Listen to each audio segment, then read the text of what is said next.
और गाड़ी ठीक कर ही रहा था कि अचानक हंसी की आवाज़ आई। हम लोग सभी बहुत डर गए थे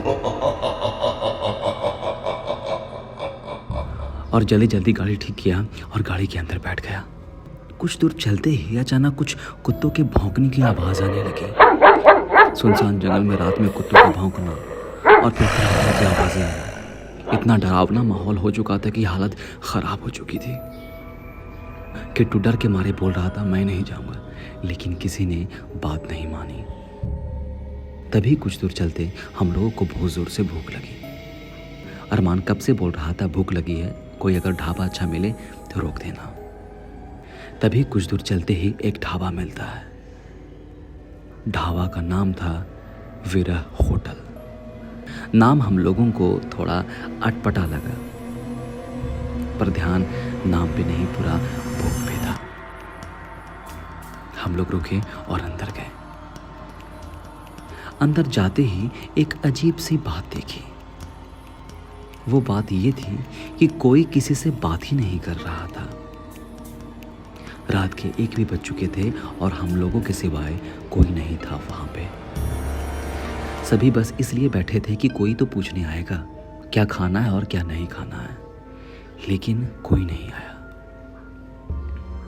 अंत में परेश परेशान होकर गया और वहां के मालिक से बात किया। तब पता चला कि इस ढाबे पे कोई बात नहीं करता। आपको जो चाहिए मेन्यू लीजिए और टिक मार्क कीजिए और 20 मिनट बाद खाना आपके बेंच पे होगा। हम लोगों ने कहा सही है। तब परेश ने ऑर्डर दिया और ऑर्डर आया। हम लोग सभी जानते हैं कि ढाबा और होटल में मेल वेटर होते हैं जो सर्व करते हैं, लेकिन इस बिरा होटल में लड़की खाना परोसती थी। जब खाना देने वो आई तो हम सभी दंग रह गए। बहुत सुंदर थी वो महिला वेटर। हम लोग खाना खाने के बाद भी बहुत देर तक रुके और चाय भी पिया। जाने की इच्छा ही नहीं हो रही थी। ऐसा लगा जैसे कुछ ना कुछ ऑर्डर करता ही रहूं। अब हम लोग सभी गाड़ी में बैठे और निकल गए भूतिया किले की तरफ।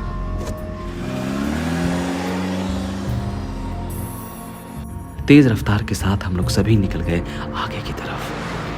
तभी कुछ दूरी पर, लगभग 10 किलोमीटर की दूरी पर, वही सेम लड़की गाड़ी रोकने के लिए हाथ दे रही थी जो हमें होटल में खाना परोस रहे थे। हम लोग बहुत चौंक गए और खुश भी हो रहे थे। ये अचानक यहाँ कहाँ से आई? हम लोग ने गाड़ी रोकी और जैसे ही दरवाज़ा खोला वो अचानक गायब हो गई। अब हम सभी बहुत डर गए थे। ये क्या था? जल्दी से गाड़ी बंद किया और फिर निकल गए।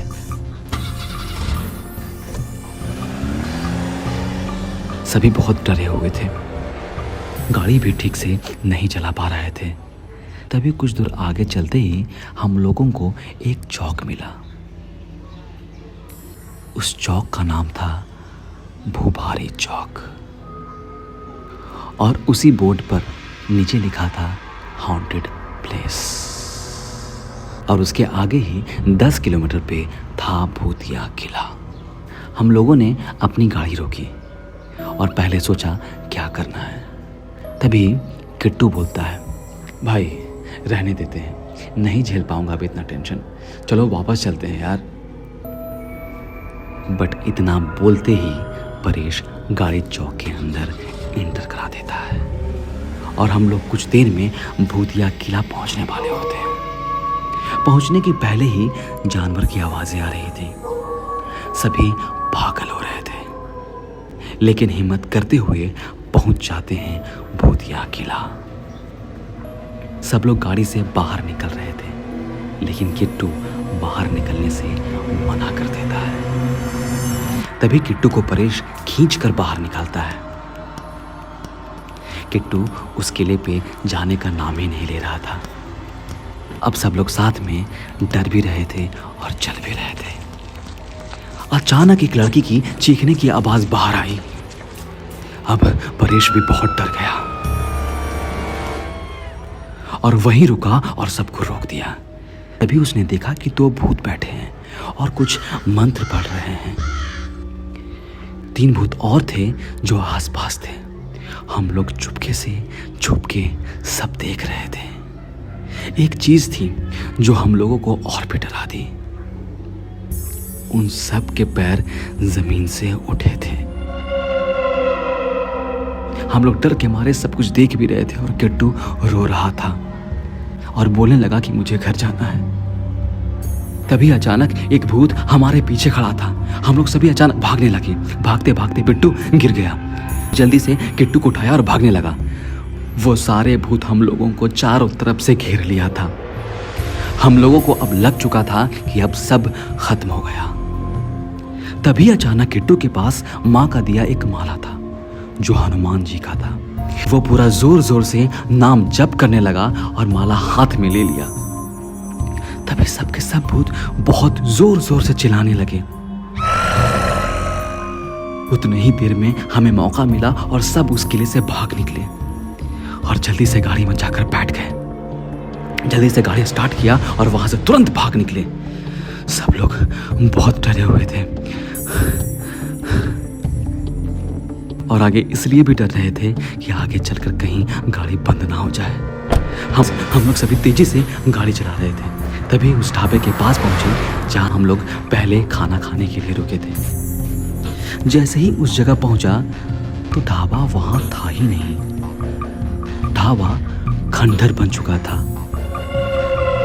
फिर हम लोगों ने तुरंत कुछ सोचा नहीं और सीधे गाड़ी को तेज रफ्तार में आगे बढ़ा दिया और भगवान की कृपा से हम लोग सभी घर पहुंच गए। और तब जाके हम लोगों की सांस में सांस आई। उस दिन के बाद से हम लोगों ने कभी भी कोई एडवेंचरस ट्रिप नहीं किया, खासकर हॉन्टेड ट्रिप। फिर बहुत दिनों बाद मैंने जब उस ढाबे के बारे में पता किया तो पता चला कि वो ढाबा छला हुआ था। 20 साल पहले ही वो ढाबा ख़त्म हो चुका था। एक ट्रक के अचानक अंदर घुस जाने की वजह से सबकी मृत्यु हो गई थी।